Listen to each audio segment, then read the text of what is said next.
about the age and day today is more about being connected. So with the connectivity that we will be providing, as mentioned a while ago also, that it's the service level is more of an uptime of 99.9%.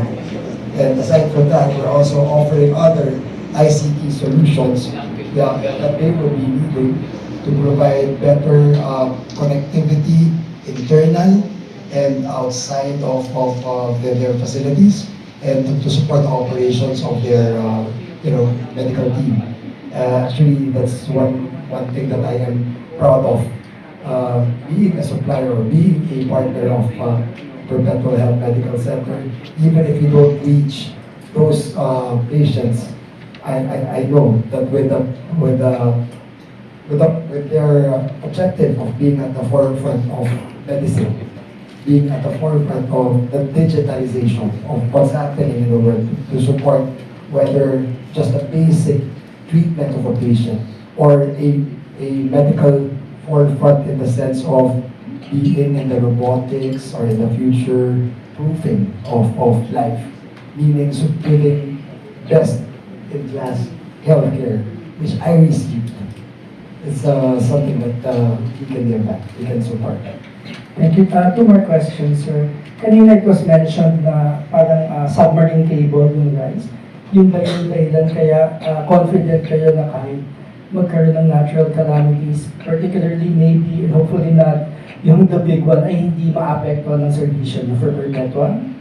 Hindi po mai-apektuhan, pero syempre it depends on the fibers.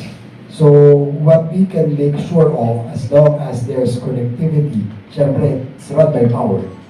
So when there's no electricity, we couldn't have a power to support the connection.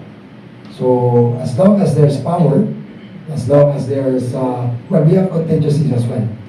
If you would notice, I don't know if you've heard about data centers. So nowadays, well, conglomerates or big companies or even small companies, they also invest in that data center, meaning it's not just in their specific offices that where they store data. As much as possible, they store it on another site, which is secured, meaning on high ground, it's not going to get flooded, meaning far away from a fault line, so that if in case there would be disasters like the recent earthquake, we have to support that. So that again would provide the backbone for not just connectivity, but actually it's more of ensuring that things are going to be online. But yes, we will be dependent on the power grid.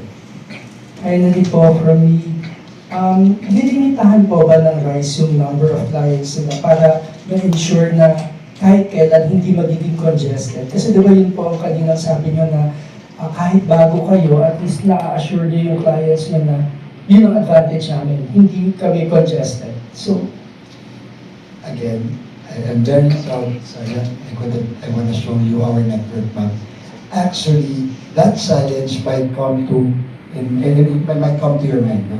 Ay, pag marami na sila, pag kasing laki na nila si Blue, kasing laki na nila si PLDT, ang daming kliyente, baka hindi na nila masuportahan.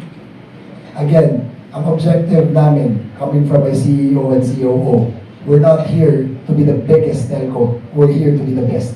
So we will be expanding. We're 400 strong now. We will improve our manpower and our support team to ensure that each and every client will have a good customer experience from start to finish.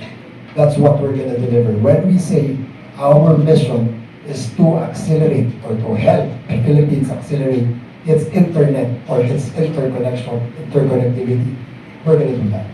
So make sure, again, at the end of the day, the customer should be provided for, and yun pa rin, isa sa values din kasi namin is customer centricity. So we will adapt, we will expand if needed, we will add to our infra, to our manpower, to our support groups, just to ensure that Perpetual Health Medical Center would be provided the service that they signed up for.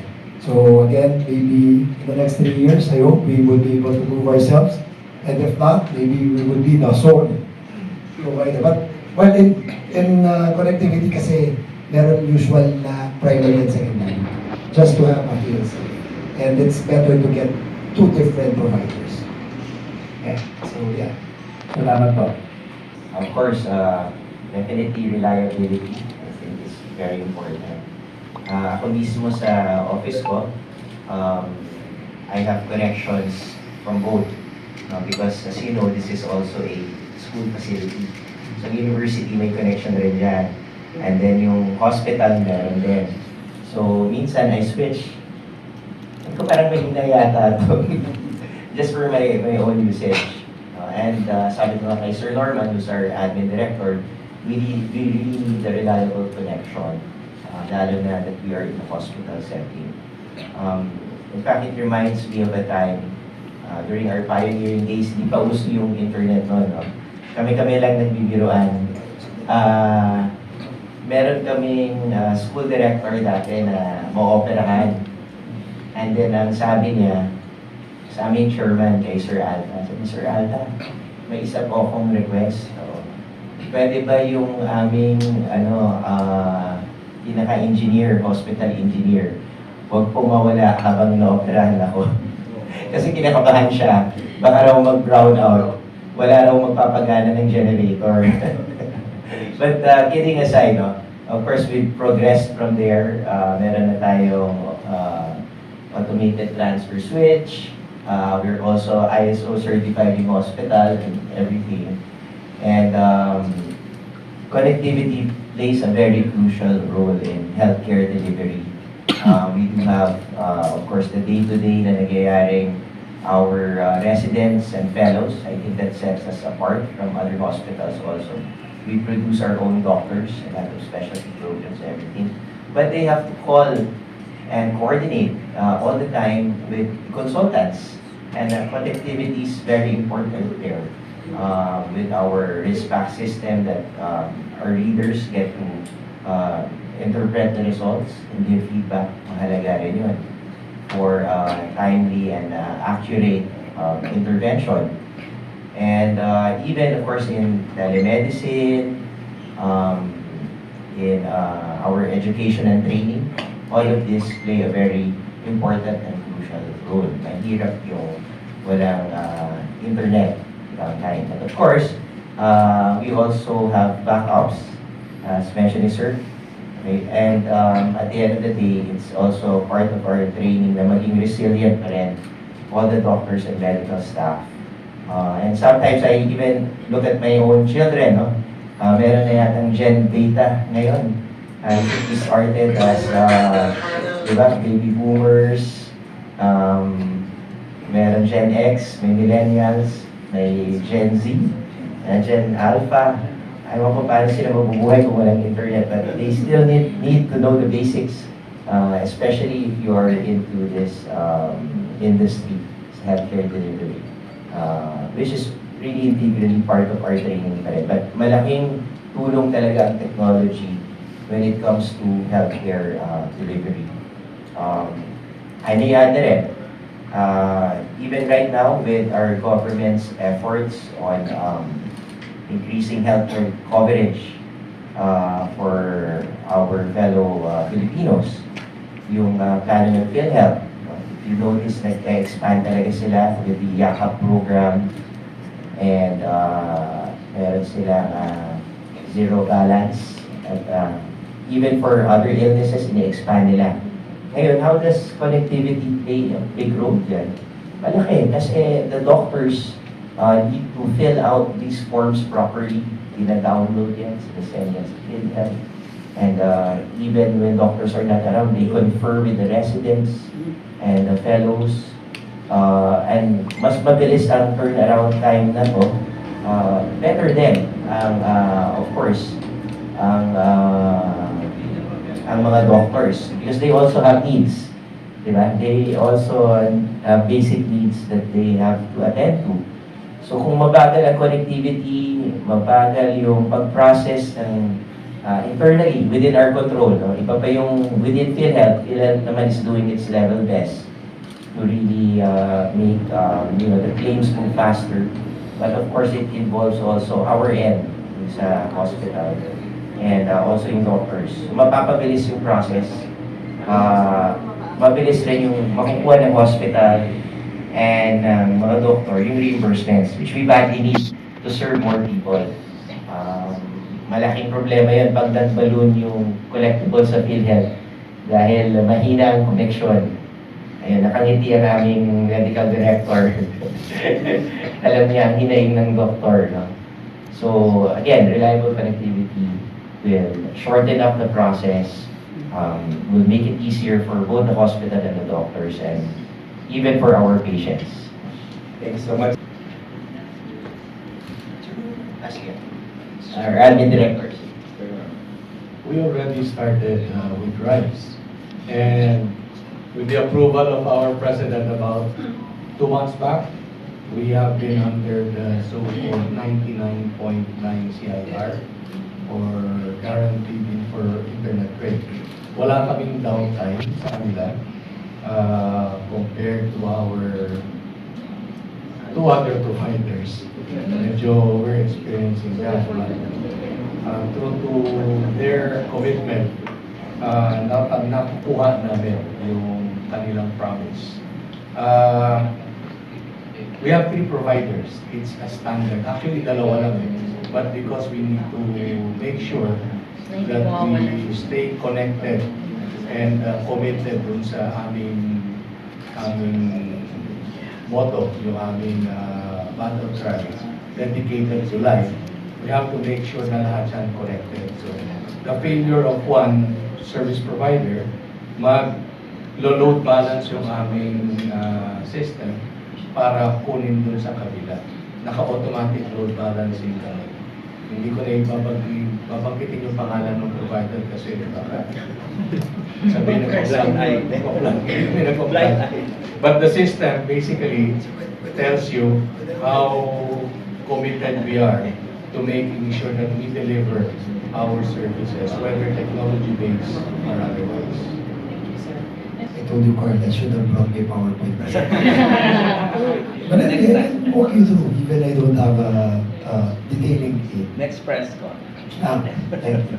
Anyway, when it comes to connectivity and internet sustainability, that's what we're proud of. It's the network.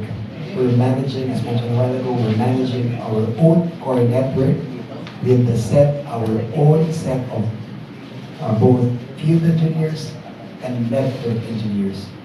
So if only we can show you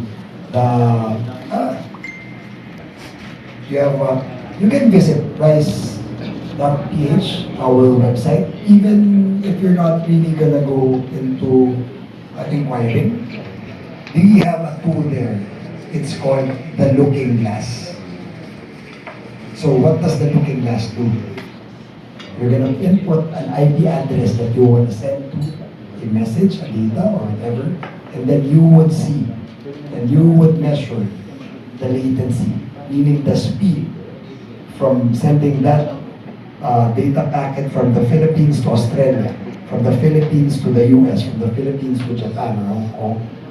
That actual that actual IP address, kayo naman po ang mag-input nun eh. So, para makita nyo na experience yun. Subukan nyo po yun. Free yun, and then it's online lagi. So, that can actually prove yung aming latency. Nabanggit naman nila when it comes to redundancy also. Yung sinasabi nila na, you have to have a backup. And balance and all that. Let's not get too technical. Kung baga parang meron tayong laging option A, option B. So just to make sure na meron tayong just for business continuity. Another, I'd like to share na banggit na rin on that. There's one client, this is how proactive we are. That one client, when I had an event in Laguna Techno Park, they are already our client, and then Sir Norman, just to share, I'm so proud. So when we had that session, and then that client told us, you know what happened with me? I was called upon by RISE when I tried testing our secondary ISP, which is RISE. So yung first si RISE, pinatay niya without informing us. Nagka-test siya nung kung yung fail-safe, yung backup, kung tinatawag. So, tumawag sa akin na si Rice. The network engineer called, "Sir, are you having a problem with your network? Are you receiving data packets? Are you receiving, nag-down po ba? May problema?" Sabi niya, "Ay, paano mo nalaman?" So yun yung sinasabi namin, no? It's more of, we're monitoring the data or your consumption as well. If you're underutilizing or overutilizing, we'll also share with you. So that's how proactive we are. And then there's one story again that came from our client na yung internet nila nawala dun sa network map namin. Tumawag ulit si network engineer. True enough, kaya pala walang gumadaan na data packets, nasusunog na yung data cabinet nila dun sa baba, ang opisina nila. Hindi pa nila alam. So, yeah, those are the testimonials and the kwentos lang that I can share with you. But yeah, that's how we will provide and continuously support what we're practicing. Actually, when I got to know about dealing with Preventolab, I did Pwede. Carl was the one who's instrumental. He's also an alumnus. He studied here. So he wants to bring back what he can have. But with your question, this is not the first hospital nationwide. First hospital here in Luzon. In our headquarters, again, our stronghold is in Cebu. That's where we started. So we partnered with the major hospitals there as well. But why only now? Because we actually started here in Luzon when more of saturating buildings, corporate accounts, enterprise accounts. But now we're expanding. I am looking at industrial parks. My team is working on hospitals. Hospitality as well, not just healthcare. Hospitality meaning hotels. So you will be hearing us partnering with some hotels as well. That's in the works, in the pipeline. With what Sir Richard mentioned a while ago, I think when it comes to their concern with PhilHealth, don't worry, we just signed up one of the regional sites of PhilHealth also.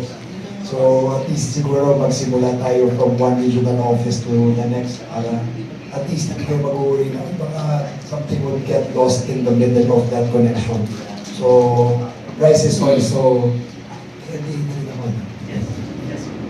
So pwede natin i-request naman. So kasama sa PhilCheps yun.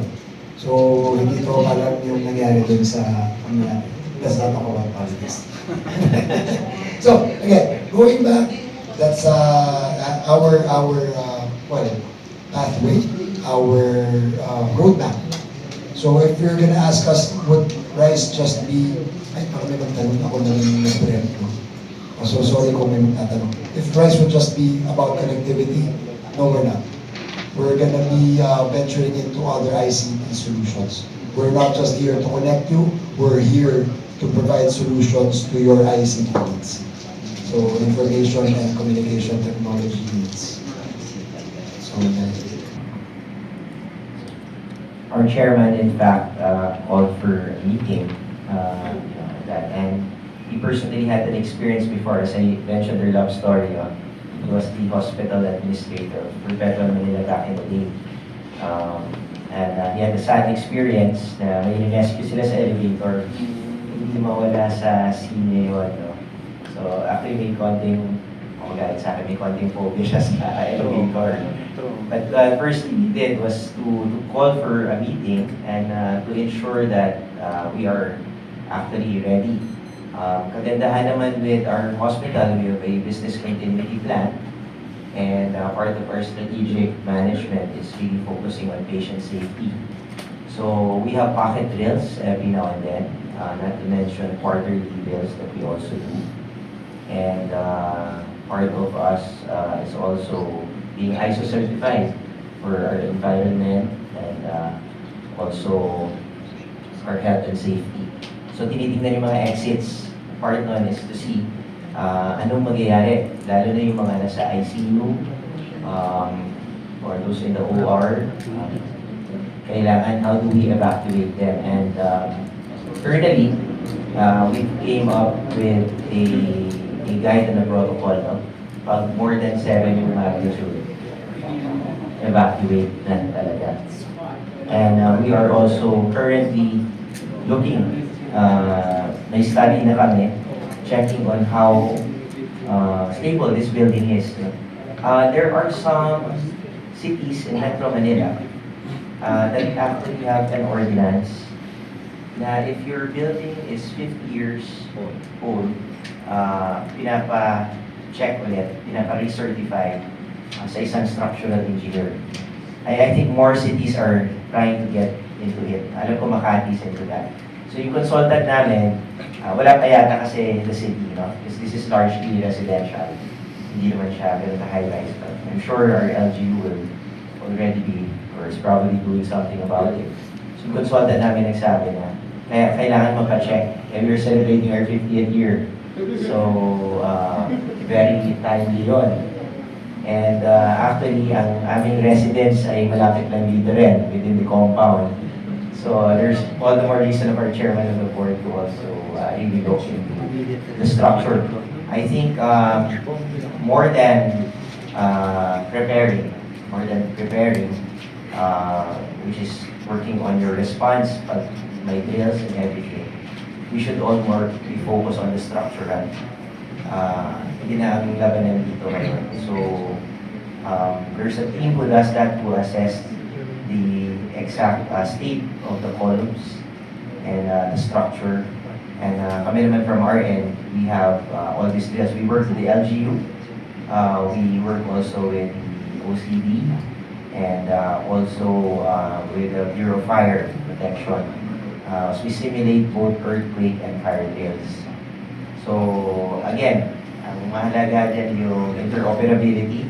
When you talk of a disaster, the concept of having an incident command system, and the heart of it is really communication. Not just the organization, but your communication. So again, interconnectivity will play a very big role with these government agencies and even from within. So that I would say is very important, and yun, ninagyan, napanood niya sa YouTube yung sa Cebu. So he called for a meeting, and prior to the meeting, we in fact did already a pocket drill.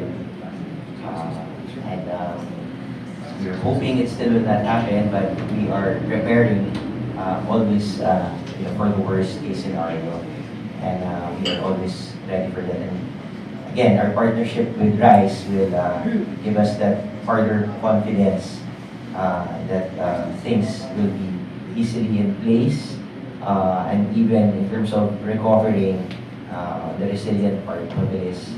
I think the idea of data centers are also important to back things up. But in the meantime, keeping us connected will really help in the times of crisis. Thank you. Yes, definitely we are continuously upgrading our equipment and services. So far, we've partnered with Siemens. They've been a strategic partner. So our CAD lab, our MRI, our nuclear med, these are all powered by Siemens. And kagandahan also with Siemens, similarly as what RISE is also saying, it's not just connectivity, they offer IT solutions. So we partner with like-minded organizations. They also want to call valued partnership. So because for long-term partnership, they're able to provide us also with expertise, consultants in areas of hospital design, efficiency, service, throughput, technology. Mahalaga yun. So it's not basically the service on the surface, but what's within and what's forward-looking. I think we need those. So yes, we're expanding also our OR. We're also starting to look into AI, but of course, doctors pa rin. I'm training. It will still be just an adjunct tool, yung AI to help. Ang pipirma pa rin talaga ay doktor, hindi yung computer. And robotics is something we're looking at, but we're checking our priorities as well. Whether it's needed, but we do have already minimal invasive surgery to begin with. We have a preceptorship program as well. And I wanted to also say, no, we are known as the first affiliated, AFP-affiliated Reserve Medical Center. Kaya may Lieutenant Colonel na nakalagay dyan, I'm a reservist.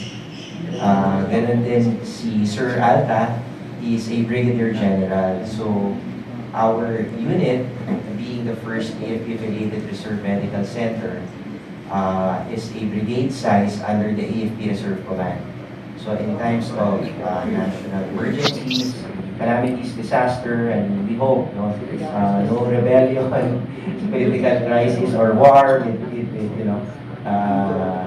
with communist China and all these things. Hindi naman mangyayari yun, but we are also prepared. So I think it is inherent, in our nature to be forward-looking, to have the business continuity plan, and to always prepare ahead. But again, we're always even a work in progress. So even our build-up of our reservists, we continue to do that. We have a target of 1,700 reservists. We're currently at 900, but we need to get 80%.